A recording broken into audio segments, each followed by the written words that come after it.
کا ہے دروازہ کھلا مانگ ہر مانگ، رحمت کا ہے دروازہ کھلا مانگ ہر مانگ۔ ہم سب جانتے ہیں کہ آج ایسا دور آ چکا ہے کہ ایمان لوٹنے کے لیے چاروں طرف سے کوششیں کی جا رہی ہیں، اور اس سلسلے میں کئی ٹاپکس ہے گفتگو کرنے کے لیے، لیکن میں آج کچھ باتیں ترجمہ قرآن کے سلسلے میں پیش کرنا چاہوں گا۔ اللہ تعالیٰ نے قرآن کریم میں ارشاد فرمایا لئن اشرکت لیحبطن عملک، جس کا ظاہری لٹرل میننگ یہ نہیں کہتا کہ لٹرل میننگ یہ ہے، بلکہ لٹرل میننگ یہ بتاتے ہیں کہ اے نبی صلی اللہ علیہ وسلم، اگر آپ شرک کریں گے تو اللہ آپ کے عمل کو برباد فرما دے گا۔ اب سب سے پہلی بات تو یہ ہے کہ کیا ہمارے نبی شرک کر سکتے ہیں؟ جو نبی شرک کو مٹانے کے لیے تشریف لائے ہوں ان سے شرک ہونے کا تو سوال ہی نہیں ہے، اور بخاری شریف کی حدیث بھی ہے، حضور علیہ الصلاۃ والسلام نے فرمایا انا محمد صلی اللہ علیہ وسلم، میں محمد ہوں، انا احمد، میں احمد ہوں، محمد جس کی سب سے زیادہ تعریف کی گئی، احمد جو سب سے زیادہ اللہ کی تعریف کرنے والا، انا الماحی الذی یمحو اللہ بی الکفر، میں مٹانے والا ہوں، میرے ذریعے اللہ کفر کو مٹا دیتا ہے۔ تو جن کے ذریعے کفر مٹ جاتا ہے وہ کیسے شرک کر سکتے ہیں؟ لیکن آپ کسی بھی دیوبندی عالم کا ترجمہ دیکھ لے، سورہ زمر کی غالباً یہ آیت ہے لئن اشرکت لیحبطن عملک، سب نے یہی ترجمہ کیا، اے نبی اگر آپ شرک کریں گے تو اللہ آپ کے اعمال کو برباد کر دے گا۔ کسی اہل حدیث کا ترجمہ دیکھ لے، یہی ترجمہ کیا۔ اور کچھ ایسے لوگ جو عالم نہیں ہوتے، صرف لینگویج میں ماسٹری کیے ہوئے ہیں، عربک جانتے ہیں، انگلش جانتے ہیں، یا عربک جانتے ہیں، اردو جانتے ہیں، تو ڈائریکٹ ترجمے کو لے کر او نبی اف یو کمٹ شرک اللہ ول ڈسٹروائے یور گڈ ڈیڈس لیحبطن عملک۔ اب قرآن اور حدیث اس طرح ڈائریکٹلی سمجھنا آسان ہوتا تو مفسرون نے عربی میں نازل ہونے والے قرآن کی تفسیر عربی میں لکھی کیوں؟ قرآن تو عربی میں ہے، حدیث بھی عربی میں ہے، لیکن تفسیر قرطبی ہے، تفسیر طبری ہے، تفسیر بیضاوی ہے، تفسیر نصفی ہے، تفسیر خازن ہے، در منصور ہے، کتنی تفاسیر ہے، سینکڑوں تفاسیر ہے۔ اسی طرح بخاری شریف کی دیکھ لے تو کتنی شروحات ہیں، فتح الباری ہے، عمدۃ القاری ہے، ارشاد الساری ہے، مسلم شریف کی شرح ہے امام نووی کی، تو اس کی ضرورت کیا تھی؟ تو اس سے یہ پتہ چلا کہ ون کی not take directly meaning from the Quran by merely having done masters in the language. No, کوئی بھی نہیں کر سکتا۔ اب مفسرون نے کیا لکھا کہ یہاں الخطاب للنبی ہے، خطاب تو حضور علیہ الصلاۃ والسلام کی طرف ہے، والمراد امتہ، لیکن اس سے مراد حضور علیہ الصلاۃ والسلام کی امت ہے۔ اور بعض تفسیر میں ہے ایھا السامع، اے سننے والے، یعنی اے نبی کے ذریعے اس قرآن کو سننے والے، تم شرک کرو گے تو اللہ عمل برباد کر دے گا۔ یہ نہیں کہ نبی پاک صلی اللہ علیہ وسلم شرک کریں گے اور ان کے اعمال برباد ہو جائیں گے، دس از امپاسبل، حضور سے شرک ہو ہی نہیں سکتا۔ تو اس طرح کا ترجمہ کر کے امپریشن دینا چاہتے ہیں کہ دیکھو اللہ نے نبی کو نہیں چھوڑا، کہ اگر نبی بھی شرک کریں گے تو اللہ تعالیٰ عمل برباد کر دے گا، پہلے یہ ہونا ہی ممکن نہیں ہے۔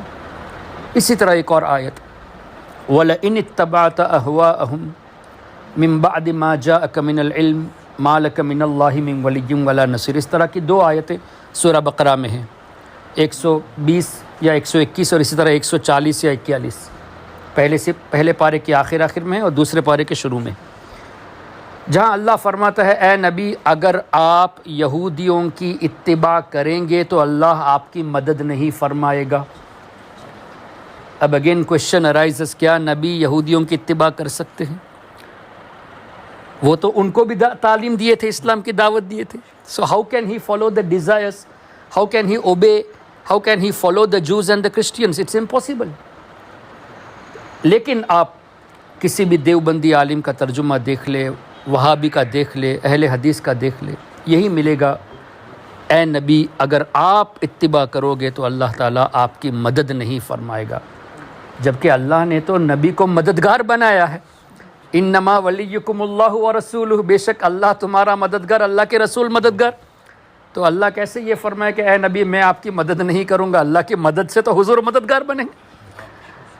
تو اب اس کی بھی تفسیر آپ دیکھیں تو وہاں بھی یہی ہے، ایھا السامع، اے سننے والے، الخطاب للنبی صلی اللہ علیہ وسلم والمراد امت، خطاب حضور سے ہیں، مراد امت ہے۔ امام احمد رضا رحمۃ اللہ علیہ کا ترجمہ اب آپ دیکھ لیں، لئن اشرکت لیحبطن عملک میں فرمایا اے سننے والے اگر تم شرک کرو گے تو اللہ تمہارے اعمال برباد کر دے گا، اور ولئن اتبعت اہواءہم میں اعلیٰ حضرت نے ترجمہ فرمایا اے سننے والے اگر تم یہودیوں کی اتباع کرو گے تو اللہ تمہاری مدد نہیں فرمائے گا۔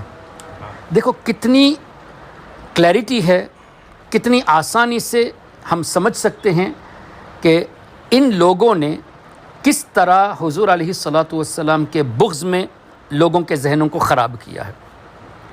ایک اور آیت کریمہ اللہ تعالیٰ نے ارشاد فرمایا وَوَجَدَكَ ضَالًّا فَهَدَىٰ، اب ترجمہ کیا ہوتا ہے، اے نبی آپ کو ہم نے گمراہ پایا تو ہم نے آپ کو راہ دی۔ کسی نے ترجمہ کیا کہ اے نبی ہم نے آپ کو ایمان اور شریعت سے بے خبر پایا۔ اس طرح کے ترجمہ کے کسی نے کہا کہ ہم نے آپ کو لاسٹ پایا اور ہم نے آپ کو راہ دی، گائیڈ کیا، اس طرح کے تراجم کیے ہیں۔ لیکن حضور میری سمجھ میں یہ نہیں آتا، میں نے کئی تفسیر اس آیت کریمہ پر دیکھی، کہیں پر بھی میں نے یہ نہیں دیکھا کہ کسی مفسر نے گمراہ کا لفظ لکھا ہو، لیکن ان کے ترجمے میں لکھا ہے کہ ہم نے آپ کو گمراہ پایا۔ تو بغیر تفسیر پڑھے ترجمہ کرتے ہیں اور لوگوں کو گمراہ کرنے کی کوشش کرتے ہیں۔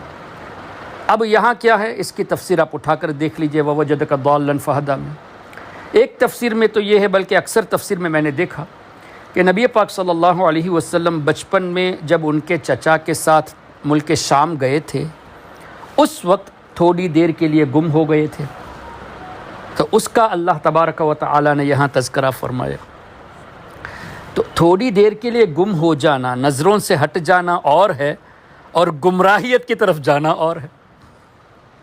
اچھا پھر کیا ہمارے نبی صلی اللہ علیہ وسلم نے یہ نہیں فرمایا کنت نبیّا وآدم بین الروح والجسد، میں اس وقت بھی نبی تھا جب حضرت آدم علیہ السلام روح اور جسم کے درمیان تھے۔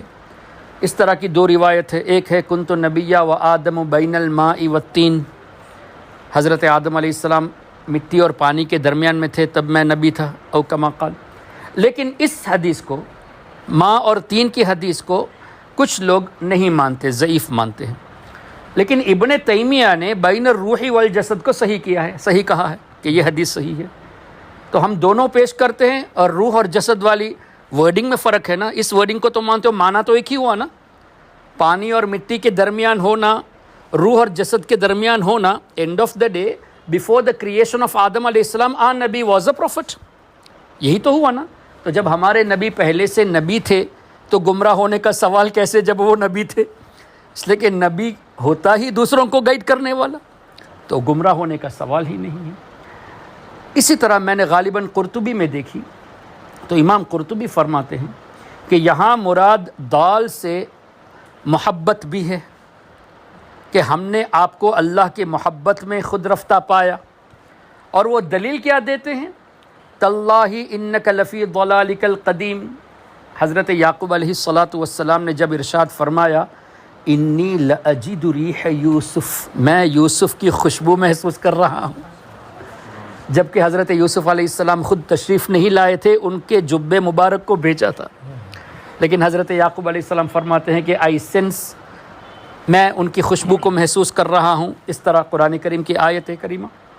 اب کیا ہوا، تو وہاں ان کے گھر والے جو تھے، پوتے وغیرہ، انہوں نے کہا کہ اے ابا جان یا اے دادا جان، آپ ابھی اس پرانی محبت میں ہیں یوسف علیہ السلام کے تعلق سے، لیکن جملہ ضلال ہی ہے یہاں، ووجدک ضالاً اور انک لفی ضلالک القدیم، ضلال ہی کا لفظ ہے۔ ان وہابیوں نے یعقوب علیہ السلام کی بات آئی تو یہاں محبت کا ترجمہ کیا، لیکن حضور کی بات آئی تو گمراہ کا ترجمہ کیا. یہ کون سا انصاف ہے؟ تو تفسیر میں یہ آیا چونکہ یہاں یہ مراد لیا گیا ہے، وہاں بھی یہ مراد ہے. اچھا، اب اعلیٰ حضرت امام احمد رضا کا ترجمہ دیکھیں تفسیر کی روشنی میں. اٹس ویری کلیئر، اللہ نے آپ کو اپنی محبت میں خود رفتہ پایا. تو تفسیر کا نچوڑ ہے سید اعلیٰ حضرت امام احمد رضا رحمۃ اللہ علیہ کا ترجمہ. تو اس طرح اور بھی آیتیں موجود ہیں. فار ایگزامپل اعلیٰ حضرت نے والنجم اذا ہوا کا ترجمہ فرمایا قسم اس تارے محمد صلی اللہ علیہ وسلم کی، یعنی محمد صلی اللہ علیہ وسلم کی قسم. لیکن جنرلی ترجمے میں آتا ہے نجم سے مراد تارہ، سٹار. اعلیٰ حضرت نے نبی پاک صلی اللہ علیہ وسلم کی قسم کا تذکرہ فرمایا ترجمے میں. اچھا، ہمارے ذہن میں ایک بات تو فکس ہے الحمدللہ، ہمارے اکابر نے فرمایا ہے کہ اعلیٰ حضرت کا ترجمہ تفسیر کی روشنی میں. تو جب ہم نے دیکھا کہ یہاں یہ ترجمہ کیا ہے تو کچھ تو ہے، کہیں نہ کہیں اس کا تذکرہ ہوگا. تو میں نے کچھ تفسیروں کو دیکھا تو سیدنا امام جعفر صادق رضی اللہ تعالیٰ عنہ کے حوالے سے تفسیر ملی. انہوں نے فرمایا نجم سے مراد حضور علیہ الصلوۃ والسلام. تو اعلیٰ حضرت امام احمد رضا رحمۃ اللہ علیہ نے سیدنا امام جعفر صادق رضی اللہ تعالیٰ عنہ کی تفسیر کو رکھ کر اس طرح کا ترجمہ فرمایا. اور آگے بڑھتے ہیں. اللہ نے ارشاد فرمایا انا فتحنا لک فتحا مبینا لیغفر لک اللہ ما تقدم من ذنبک وما تأخر.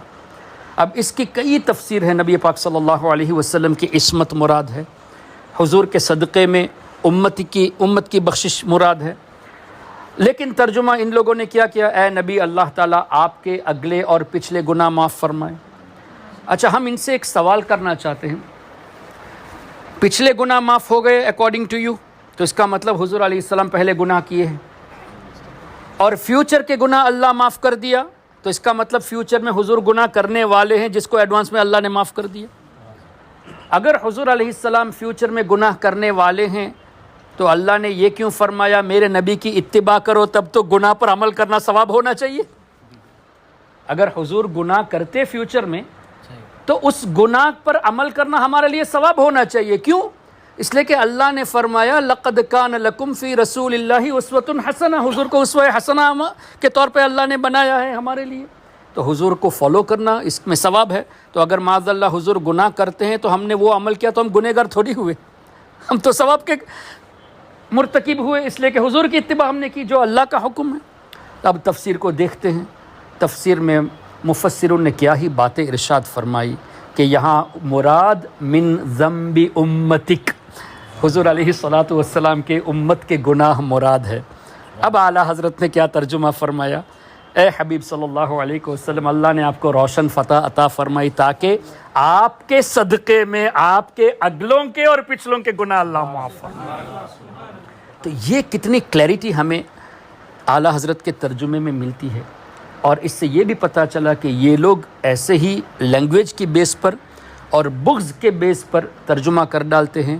اور جو لوگ ان کے ترجمے کو پڑھ کر یہ ذہن بنا لیتے ہیں کہ حضور سے تو شرک کرنا ممکن ہے، یہودی کی اتباع کرنا ممکن ہے، گمراہ تھے یہ بھی ممکن ہے، گنہگار تھے فیوچر میں گناہ کریں گے، اس سب کے امکان کو مان کر اپنے ایمان کو خراب کر دیتے ہیں لوگ. ظاہر ہے اویلیبل کیا ہے، انہی کے ترجمے زیادہ نیٹ میں اویلیبل ہیں.